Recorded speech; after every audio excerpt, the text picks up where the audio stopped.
Being diagnosed with cancer was not a make or break moment for our marriage or our relationship. It was one that I think was more of a building block. One of the make or break moments that I can remember for us was when we found out our child was diagnosed with trisomy 13 and that she was going to die, and there was really nothing that we can do about that. Once I was diagnosed with cancer, I was really surprised at how Reggie responded in a very practical sense. Reggie did not have to be asked to do anything. He anticipated my needs, and I didn't even have to say anything what I needed. He knew what I needed, and I guess that comes over by knowing your wife, and he knew me and knows me. I found out he's known and he studied me a lot more than I had anticipated. Magical moment for me when Joanne took my breath away. I want to go back to our daughter who passed away, our second child. The doctor had informed me that they needed to do an emergency C-section. What I requested was that I would be there, could I be there in the operating room?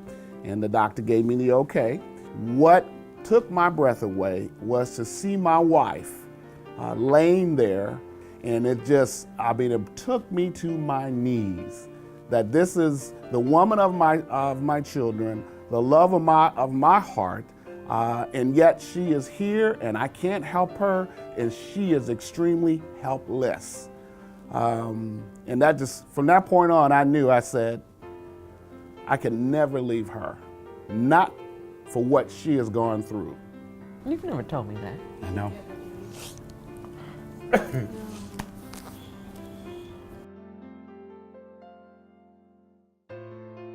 I say to anyone who is contemplating divorce is to, first of all, go back to your first love. And that is, look at what you saw in that person initially. Now, don't get me wrong, we've been married for 30 years, but it hasn't all been rosy and peachy keen. We went to a marriage conference and learned some skills and some techniques about how to be married. And understanding that it's a give and take process. It is not a 50-50 process. It's 100%, 100%. Learn each other, be patient with each other, don't hold grudges, fight fair. You have to learn to fight fair. Those kinds of things. There are a lot of just things out there that groups can teach you, that walking with an older couple can teach you, especially if you're young. And some things are gnats that you cannot elevate them to an elephant and harp on, that you should just let go. And so you just have to make some determinations. If he was good enough for you to marry him, he's good enough for you to live a life with and to die with. I would say this, I believe, and we say to couples, particularly when I speak to men, is pay attention to the roles in your new commitment. I think a lot of men forget the roles. One of the roles is that you are the leader of this marriage, which means you're accountable. The next thing is that you need to be sure that you know who your wife is, okay? You need to serve. I know, you say serve, what do you mean? I do all kinds of stuff for all the time. No, we're talking deeper than that. You are to get up and think about what is best for my family. What do I need to do to meet her needs? Another one, and I'll just stop at this one, is love your wife, okay? We are committed to love. I understand, biblically we're to love, they're to respect. I know what you're thinking. Well, she don't respect me. And let me tell you, I get it all the time. Well, the reason why she don't respect you is because you don't love her, okay? Love says that you're patient with her, you're kind with her, no unwholesome word comes out of your mouth. You do all the things to show what love is. We think love is that, well, I'm here, I came home, I went to work, I do all of that. Love is much deeper than that. But if you serve your wife and you love your wife, I guarantee you she will respect you. At the end of the day, it's about priorities. What is your priority as a husband? Time capsule. If I went back 30 years and pulled myself aside and gave myself a little chat, I think I would have said, Reggie,